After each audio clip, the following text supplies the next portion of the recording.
मेरे दादाजी बहुत ही कमाल के इंसान थे। उनकी मुस्कान में एक खास तरह की चमक थी जो हर किसी को अपनी ओर खींच लेती थी। वो हमेशा हंसते रहते थे। उनकी हंसी में एक जादू था जो हर किसी के चेहरे पर मुस्कान ला देता था। उनकी कहानियां सुनकर दिल खुश हो जाता था। वो कहानियां इतनी दिलचस्प होती थीं कि सुनने वाला हर कोई मंत्रमुग्ध हो जाता था। बचपन में मैं घंटों उनकी बातें सुनती रहती थी। उनकी कहानियां सुनते सुनते मैं खुद को उन कहानियों का हिस्सा मानने लगती थी। दादाजी अक्सर अपने बचपन के किस्से सुनाते थे। वो बताते थे कि कैसे उन्होंने अपने दोस्तों के साथ मिलकर कई रोमांचक कारनामे किए थे।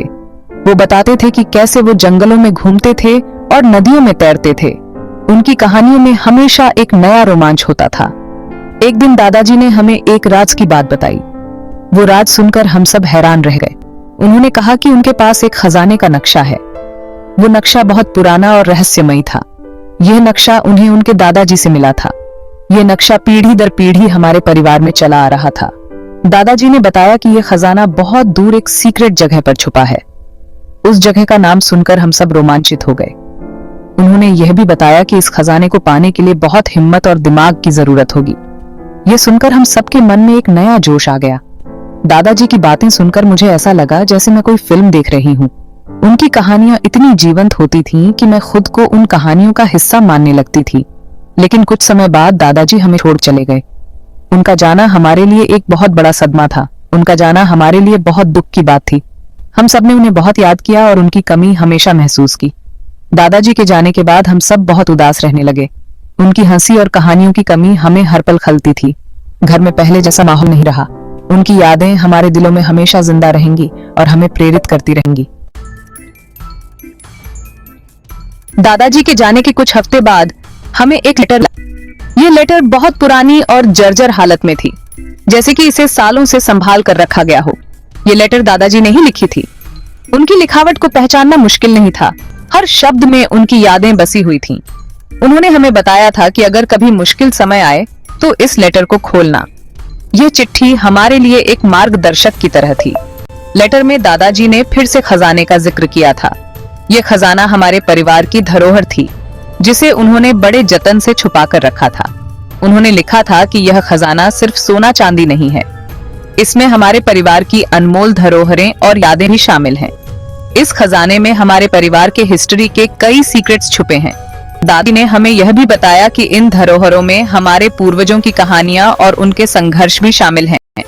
चाहते कि हम यह खजाना ढूंढें और अपने परिवार के बारे में और जानें। उन्होंने हमें यह भी बताया कि इस खजाने को ढूंढने से हमें अपने परिवार की जड़ों को समझने में मदद मिलेगी। लेटर में उन्होंने नक्शे के बारे में भी बताया था। यह नक्शा हमें खजाने तक पहुंचने का रास्ता दिखाएगा। उन्होंने लिखा था कि नक्शा हमारे पुराने घर की दीवार में छुपा है। यह दीवार हमें भी याद जुड़ी हुई थी। दादाजी की चिट्ठी पढ़कर हमें बहुत हिम्मत आई। हमें लगा जैसे दादाजी हमें एक नई यात्रा पर ले जा रहे हैं। हमें लगा जैसे दादाजी हमारे साथ ही हैं। उनकी उपस्थिति हमें हर कदम पर महसूस हो रही थी। हमने तुरंत अपने पुराने घर जाने का डिसाइड किया। यह निर्णय हमारे लिए एक नई शुरुआत की तरह था। हम जानते थे कि यह सफर आसान नहीं होगा, लेकिन हमारे दिलों में दादाजी की यादें और उनकी इच्छाएं हमें आगे बढ़ने की प्रेरणा दे रही थीं। लेकिन हम दादाजी की आखिरी इच्छा पूरी करना चाहते थे। यह यात्रा हमारे लिए सिर्फ एक खजाने की खोज नहीं थी, बल्कि अपने परिवार की जड़ों को समझने और उन्हें संजोने की एक कोशिश थी। हमारे परिवार में मैं, मेरे भाई रोहन और मेरी बहन रिया हैं। हम तीनों एक दूसरे के बहुत करीब हैं और हमेशा साथ में समय बिताना पसंद करते हैं। रोहन बहुत समझदार है और हमेशा शांत रहता है। वह हर समस्या का हल ढूंढने में माहिर है और उसकी बुद्धिमानी पर हमें गर्व है। रिया बहुत ही चुलबुली है और हंसी मजाक करने का कोई मौका नहीं छोड़ती। उसकी हंसी से घर हमेशा गूंजता रहता है और वह सबकी चहेती है। हम तीनों पुराने घर पहुंचे। यह घर हमारे दादाजी का था और यहाँ हमने अपने बचपन के कई सुनहरे पल बिताए थे। यह घर अब खंडहर बन चुका था। समय के साथ यह घर वीरान हो गया था और अब यहाँ कोई नहीं रहता था। दीवारों का रंग उड़ चुका था और छत से पानी टपक रहा था।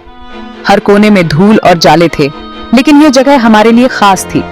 लेकिन फिर भी यहाँ बचपन की अच्छी यादें ताजा हो गईं। हम उन दिनों को याद कर रहे थे जब हम यहाँ खेला करते थे। हमने दादाजी के बताए अनुसार दीवार में नक्शा ढूंढना शुरू किया। दादाजी ने हमें बताया था कि इस घर में एक रहस्य छुपा है। हमने घंटों दीवारें देखी लेकिन हमें कुछ नहीं मिला। हर दीवार को ध्यान से देखा लेकिन कोई सुराग नहीं मिला। हम निराश होने लगे थे। हमें लगने लगा था कि शायद दादाजी की बात सिर्फ एक कहानी थी। तभी रिया को दीवार पर एक जगह एक निशान दिखा। वह निशान बाकी दीवार से अलग था। हमने ध्यान से उस जगह को देखा। वह निशान किसी पुराने समय का लग रहा था। वहां एक ईंट थोड़ी सी बाहर निकली हुई थी। हमने सोचा कि शायद यही वह जगह है। हमने उस ईंट को हटाया और हमें दादाजी का खोया हुआ नक्शा मिल गया। हम सब बहुत खुश थे और अब इस नक्शे के रहस्य को सुलझाने के लिए उत्साहित थे। नक्शा मिलते ही हमारी खुशी का ठिकाना नहीं रहा। हमने तुरंत अपना बैग पैक किया और खजाने की खोज में निकल पड़े। नक्शे में कई निशान और संकेत बने हुए थे। रोहन ने नक्शे को ध्यान से देखा और बताया कि हमें पहले एक घने जंगल से गुजरना होगा। जंगल के बाद हमें एक पहाड़ी पर चढ़ना होगा। पहाड़ी के ऊपर एक गुफा होगी जहां खजाना छुपा है। हम जंगल में पहुंचे। यहाँ के पेड़ बहुत ऊंचे थे और सूरज की किरणें भी मुश्किल से जमीन तक पहुंच पा रही थीं। जंगल में तरह तरह के जानवरों की आवाजें आ रही थीं। हमें थोड़ा डर लग रहा था लेकिन हमने हिम्मत नहीं हारी। हम दादाजी के सपने को पूरा करने के लिए तैयार थे। जंगल में रास्ता भटकने का डर हमेशा बना रहता था, इसलिए हम एक दूसरे का हाथ पकड़कर चल रहे। हमारे सामने गहरी खाइयां आ जाती तो कभी नदी का तेज बहाव, लेकिन हमने एक दूसरे का साथ नहीं छोड़ा। हम जानते थे कि मुश्किल समय में परिवार ही हमारा असली सहारा है। रात होने पर हम एक पेड़ के नीचे आराम करते। रिया अपने मजाकिया अंदाज से हम सबका मन बहलाती। रोहन अपनी समझदारी से हमें सही रास्ता दिखाता। हम तीनों भाई बहन मिलकर हर चुनौती का डटकर सामना कर रहे थे। इस सफर ने हमें एहसास कराया कि परिवार के साथ मिलकर हम किसी भी मुश्किल का सामना कर सकते हैं। जंगल के सफर के बाद हम पहाड़ी पर पहुंचे। पहाड़ी बहुत ऊंची और खड़ी थी, जैसे आसमान को छू रही हो। चढ़ाई करना बहुत मुश्किल था। हर कदम भारी लग रहा था। हमारे पैर थक चुके थे और हम हांफने लगे थे। सांस लेना भी कठिन हो गया था, लेकिन हमने हार नहीं मानी, हिम्मत बनाए रखी। हम एक दूसरे की मदद करते हुए धीरे धीरे ऊपर चढ़ते रहे, साथ मिलकर। तभी अचानक बारिश शुरू हो गई, जैसे आसमान फट पड़ा हो। बारिश इतनी तेज थी कि कुछ भी दिखाई नहीं दे रहा था। सब धुंधला हो गया। पहाड़ी पर चढ़ना और भी मुश्किल हो गया था। रास्ता फिसलन भरा हो गया। हम डर था कि कहीं हम फिसल कर गिर न जाएं। हर कदम सोच समझ कर रखना पड़ रहा था। हमने एक चट्टान के नीचे छिपकर बारिश रुकने का इंतजार किया, धैर्य से। बारिश रुकने के बाद हम फिर से चढ़ाई करने लगे, नई ऊर्जा के साथ। आखिरकार हम पहाड़ी की चोटी पर पहुंच ही गए।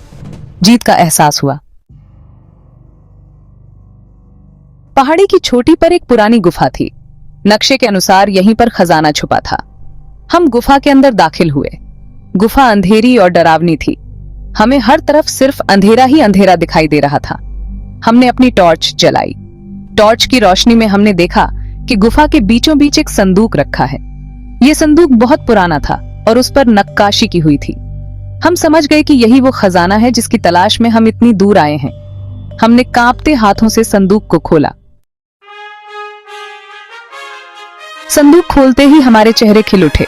इसमें सोने चांदी के सिक्के नहीं थे, बल्कि इसमें हमारे पूर्वजों की निशानियां थीं।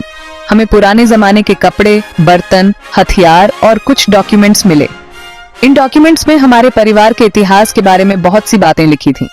हमने दादाजी की चिट्ठी में लिखी हर बात को सच होते देखा। यह खजाना हमारे लिए अनमोल था। इसने हमें अपने परिवार के बारे में बहुत कुछ जानने का मौका दिया। हमने ये सारा खजाना अपने साथ वापस ले जाने का फैसला किया। इस सफर ने हमें बहुत कुछ सिखाया था। हमने सीखा कि मुश्किलों से डरना नहीं चाहिए। साहस और एकता से हम किसी भी बाधा को पार कर सकते हैं। सबसे बड़ी सीख यह थी कि परिवार ही हमारी सबसे बड़ी ताकत